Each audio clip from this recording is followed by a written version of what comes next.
जय साथियों, नमस्कार। आज हम लोग पढ़ेंगे वर्णमाला में व्यंजन। पिछली क्लास में हम लोगों ने देखा था स्वर के विषय में। तो स्वर किसको कहते हैं? जो स्वतंत्र होते हैं और जिनको बोलने के लिए किसी दूसरे की आवश्यकता नहीं होती, उसे स्वर कहते हैं। ठीक, स्वरों की संख्या हमारी 13 होती है।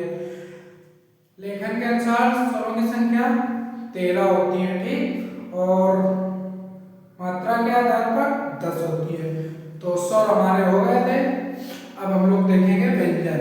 तो व्यंजन किसको कहते हैं? मतलब व्यंजन को बोलने के लिए दूसरों की आवश्यकता पड़ती है। मतलब व्यंजन जो है परतंत्र होते हैं,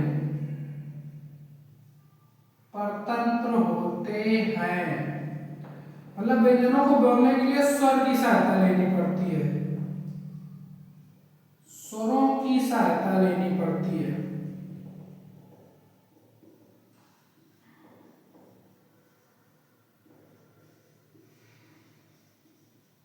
आई बात समझ में? चलो ठीक है, देखते हैं व्यंजन। तुम्हारे व्यंजनों की संख्या कितनी होती है? व्यंजन की संख्या हमारी हो जाती है 33। 33 व्यंजनों को हम 3 भागों में बांटेंगे। कौन कितने भागों में? 3 भागों में। कौन कौन सा? चलो आओ देख लेते हैं। 3 भाग कौन कौन से होंगे? वर्ग स्पर्शी,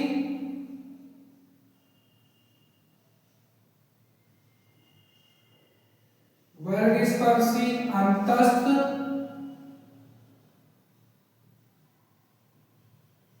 और ऊष्म।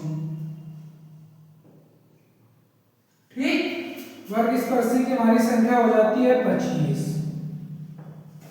अंतस्थ की हो जाती है 4, ऊष्म व्यंजन की हो जाती है 4। तो हमारे हो गए 33। व्यंजन होते हैं परतंत्र, इनको बोलने के लिए स्वरों की सहायता लेनी पड़ती है। व्यंजनों की संख्या हमारी होती है 33। हम व्यंजनों को बांटेंगे 3 भागों में, वर्ग स्पर्शी, ऊष्म और अंतस्थ। वर्ग स्पर्शी की संख्या 25, ऊष्म की 4 और अंतस्थ की 4। चलो ठीक है ना। तो अब हम लोग, ये तो हो गया। तो अब हम लोग देखेंगे वर्ग स्पर्शी। वर्ग स्पर्शी किसको कहते हैं? वर्गों का उच्चारण करने पर जीभ मुख के विभिन्न भागों पर। वर्ग स्पर्शी किसको कहते हैं? वर्णों का उच्चारण करने पर जीभ मुख के विभिन्न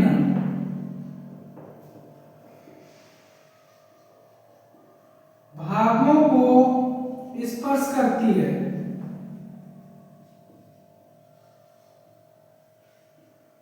स्पर्श करती है, ठीक है ना। वर्ग स्पर्शी में वर्गों की संख्या कितनी होती है? वर्गों की संख्या और वर्णों की संख्या।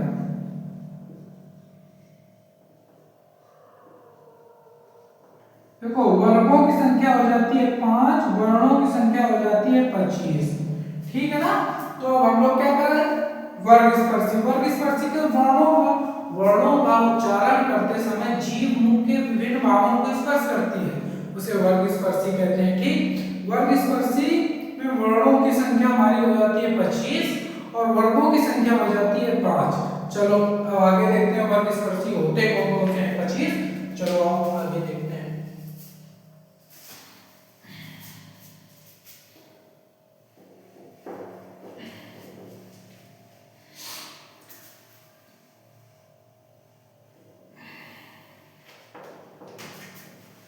कौन सा? वर्ग स्पर्शी। वर्ग स्पर्शी कितने होते हैं? 25। ये कौन कौन से हो जाते हैं? चलो देख लेते हैं। का, खा, गा, घा, अंगा। ठीक, चा, छा, जा, झा, या, टा, ठा, डा, ढा,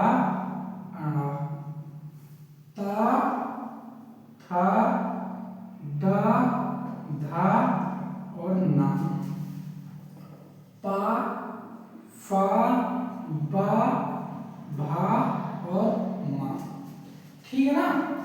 तो फिर ये हो जाते हैं, ये क्या है, ये हो गया हमारा का वर्ग, ये हो गया चा वर्ग, ये हो गया टा वर्ग, ये हो गया ता वर्ग, ये हो गया पा वर्ग। आएगा समझ में? चलो ठीक है ना। हाँ देखो, इस पे हमारे वर्गों की संख्या होती है 5, 1 2 3 4 5। तो वर्गों की संख्या कितनी हो गई? वर्गों की संख्या कितनी हो गई? 5।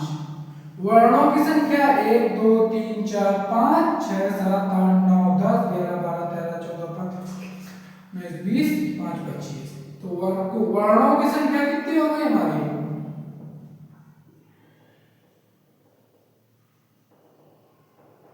25। ठीक, इसी में देख लेते हैं, ये क्या है? प्रत्येक वर्ग का पंचमा अक्षर, प्रत्येक वर्ग का पंचमा अक्षर अनुनासिक कहलाता है।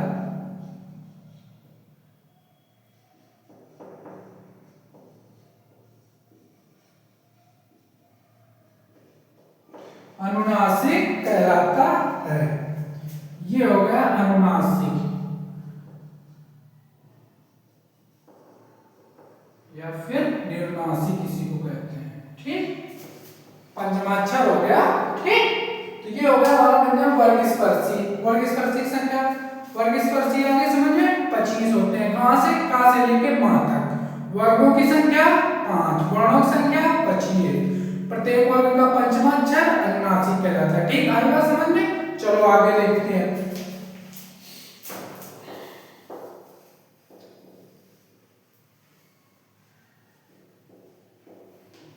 अब आ जाओ घोषत्व के आधार पर।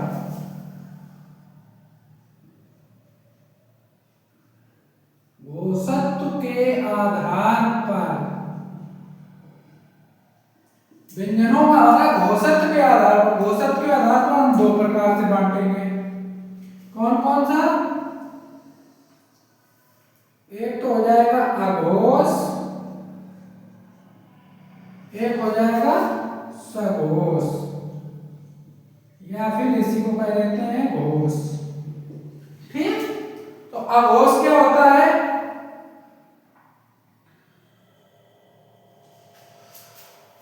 अघोष किसको कहते हैं?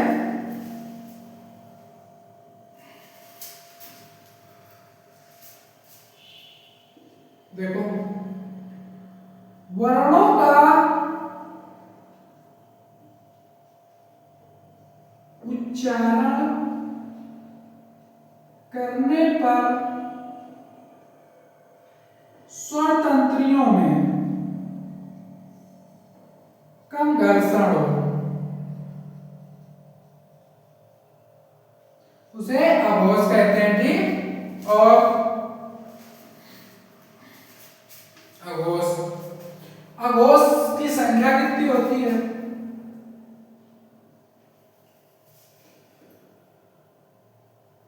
पहला और दूसरा, मतलब प्रत्येक वर्ग का प्रथम अक्षर और द्वितीय अक्षर।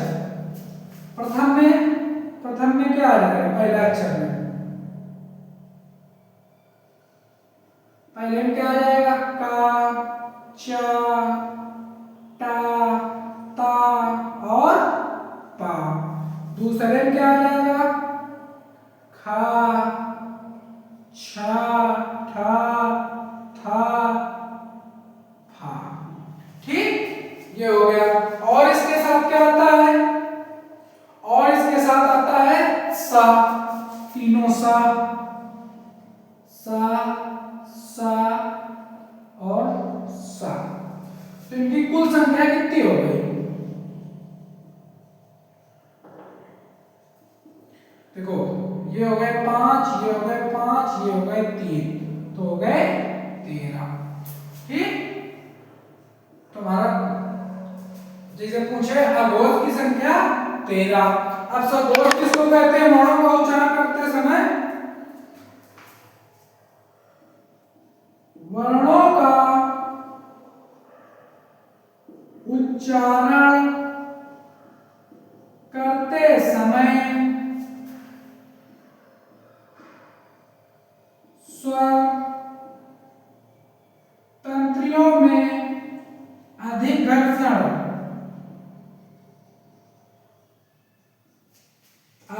घर्षण हो उसे सघोष कहते हैं या फिर घोष कहते हैं। सघोष होते कौन कौन से हैं? अब देखो पहला दूसरा तो हो गया इसके घोष में, अब आ जाओ इस पे कौन कौन बचा? तीसरा, चौथा और पांचवा। तो तीसरा में हमारा क्या आ जाएगा? ग आ जाएगा, ग, जा, ग, जा, डा, दा, बा। चौथा में क्या आ जाएगा? घा, झा, डा, धा, भा आ जाएगा। पांचवा में क्या आ जाएगा? अंगा, इन्या, अड़ा और ना और मा। ये आ जाएगा 5। ठीक, और इसके साथ आ जाते हैं सभी स्वर। सभी स्वर मतलब स्वरूप संख्या 11 और जो इसमें हार एक बचे था। तो इनकी कुल संख्या कितनी हो गई?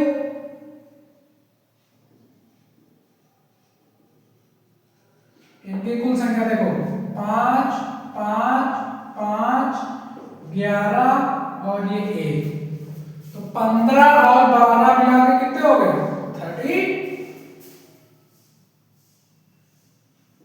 31। इनकी टोटल संख्या हमारी होती है 31।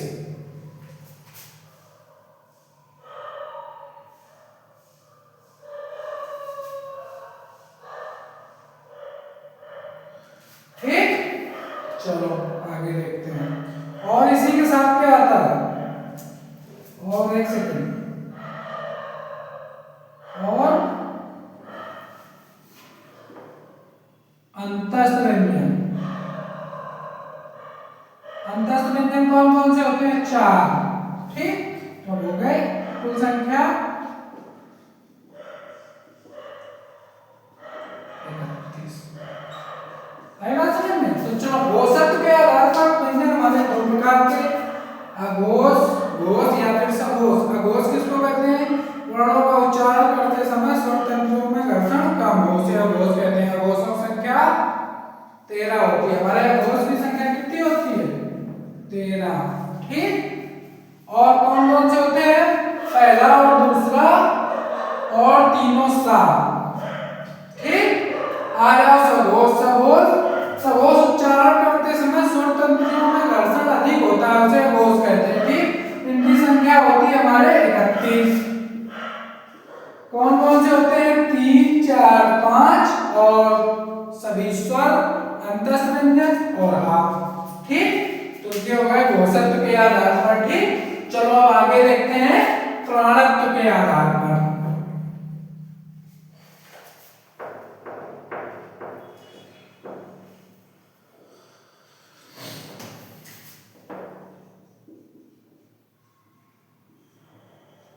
प्राणत्व के आधार पर, प्राणत्व के आधार पर भी हम 2 प्रकार से बांटते हैं। कौन से? अल्प प्राण और महाप्राण। ठीक, तो अल्प प्राण में क्या हो जाता है? अल्प प्राण किसको कहते हैं?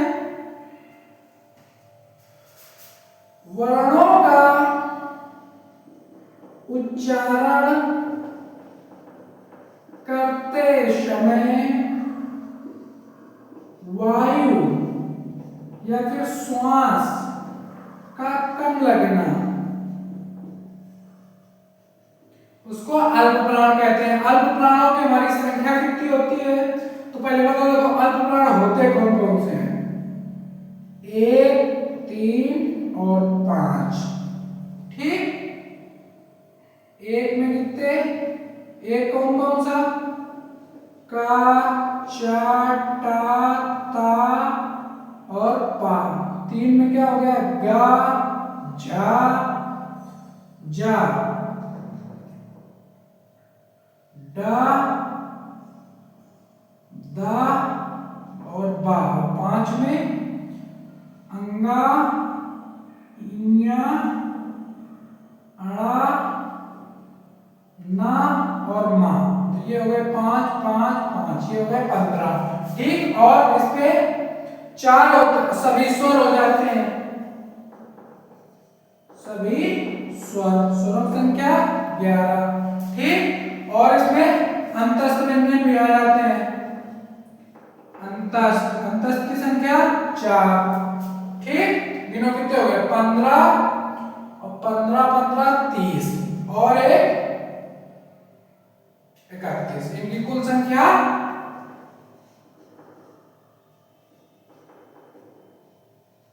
एक गुण वाला और छिपा वाला होता है, 31 होती है। ठीक, आ जाओ महाप्राण। वर्णों का उच्चारण करते समय वायु या फिर श्वास का अधिक लगना महाप्राण कहलाता है। इनकी संख्या देखो 2 और 4। 2 में क्या आ जाएगा, खा, छा, था, ठा, मा, फा। और 4 में क्या आ जाएगा, घा, झा, दा, धा, भा। ठीक, ये हो गए 5, ये हो गए 5। ठीक, और इस पे ऊष्म व्यंजन आ जाते हैं कि कौन से व्यंजन आ जाते हैं, ऊष्म। ऊष्म को कितने होते हैं, 4। तो इनकी संख्या हो गई 14। कुल संख्या 14 14 या 15। ठीक, कहीं कहीं 14 मिलती है, कहीं कहीं 15 मिलती है। ठीक, चलो और देख लेते हैं। प्राणत्व के आधार पर अब 2 प्रकार से अल्पप्राण। अल्पप्राण मतलब 1 3 5, महाप्राण 2 4 5 5 और ऊष्म व्यंजन पूरे 4। और अल्पप्राण में 1 3 5 सभी स्वर अंतस्थ। कुल इनकी संख्या 31 होती है। महाप्राण की कुल संख्या 14, कहीं कहीं 15 भी मिलती है। ठीक है ना, चलो और देखते हैं आगे। प्राणत्व के आधार पर हो गए ना, चलो अब हम लोग देख लेते हैं अंतस्थ व्यंजन कौन कौन से हैं।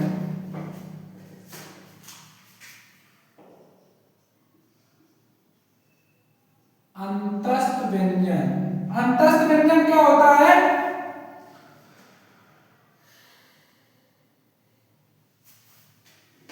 अंतस्थ व्यंजन हमारे कौन कौन से होते हैं बता दो। या, रा, ला और वा। ठीक है ना, इस पे हमको अर्ध स्वर किसको कहते हैं, या और वा को। ठीक, लुंठित स्वर किसको कहते हैं,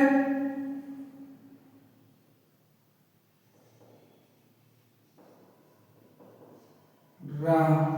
ठीक, लुंठित हो गया। पार्श्विक हो जाओ, बताओ पार्श्विक कौन सा हो जाएगा, ला। और स्वतंत्र ऋण संप्रभाव। ठीक, चलो ये हो गए, अंतस्थ हो गया ये हमारा। अब आ जाओ ऊष्म में। ऊष्म व्यंजन कौन कौन से होते हैं, सा, तीनों सा और हा। ठीक है ना, चलो इसी को कहते हैं ऊष्म संघर्षी भी कहते हैं इनको। ठीक, चलो ऊष्म व्यंजन हो गया। अब आ जाओ, चलो संयुक्त व्यंजन देख लेते हैं इसी में। संयुक्त व्यंजन कौन कौन से होते हैं, छ, त्र, ज्ञ और स। छत छ का और सा के मिलने से बनती है, और ता और रा के मिलने से बनती है, ज्ञा ज और इया के मिलने से बनती है, सा किससे बनता है, सा और रा के मिलने से। ठीक है ना। ये ऊष्म हो गए यारा लावा, ऊष्म अंतस्थ हो गए यारा लावा, ऊष्म हो गए सासा हा, अर्धस्वर या और वा को कहते हैं, लुंठित आर को कहते हैं, पार्श्विक ला को कहते हैं। संयुक्त व्यंजन ये होते हैं छत्रज्ञ या सा। ठीक, चलो आगे देखते हैं। अब हम देख लेते हैं उच्चारण स्थान।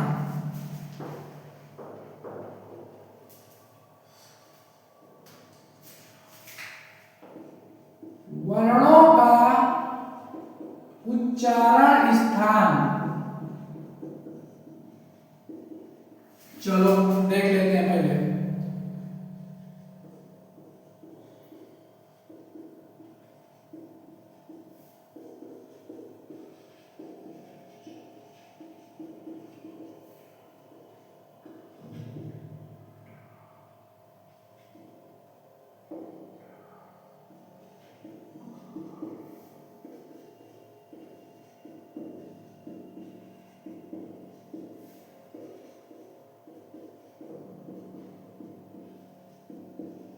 ठीक, ये हो गया कावर। अब हम और देख लेते हैं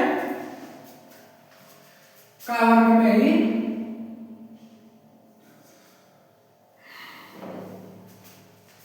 कावर में और क्या क्या आता है, छोटा बड़ा, छोटी छोटा बड़ा हा और आहा। ठीक, और इसी में आ जाओ इस पे चावर्ण में। चावर्ण में क्या आता है, या सा और ई। ठीक, तावर्ण में हमारा क्या क्या आता है, रा सा और ये री। तावर्ण में हमारा क्या क्या होता है, ला और सा। पावर्ण में हमारा क्या क्या होता है, उ दोनों उ। ठीक, अब आज आप कुछ होते हैं कंठ तालु।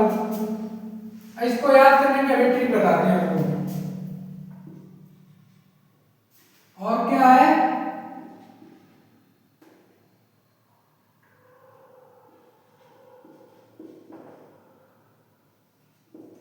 कंठ तालु पे कौन कौन से होते हैं, ए और। ठीक, कंठोष्ठ,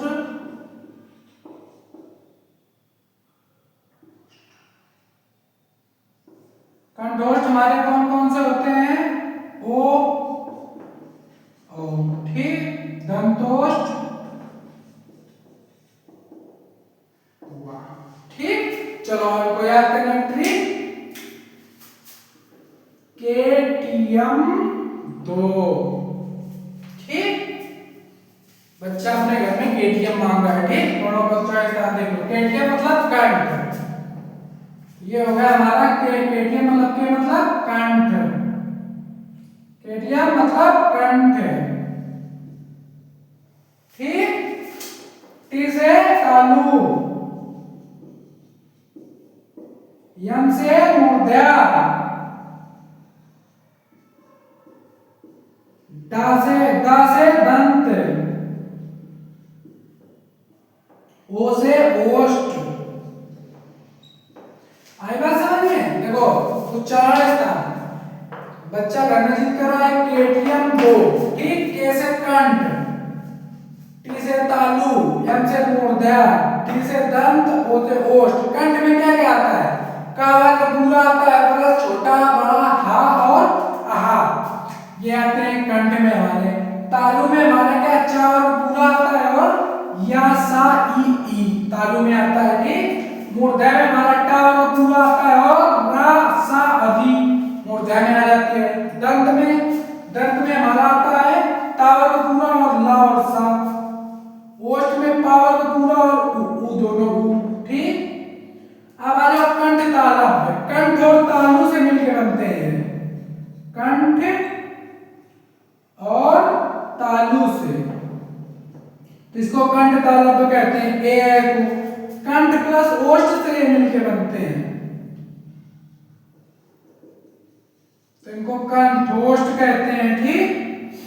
दंतोष्ठ, ये दंत प्लस ओष्ठ से मिलके बनते हैं, इनको दंतोष्ठ कहते हैं। ये व होता है, ओ अ होता है, ठीक, ए आई होता है, ठीक। तो कैसी लगी क्लास, कमेंट करके जरूर बताएं।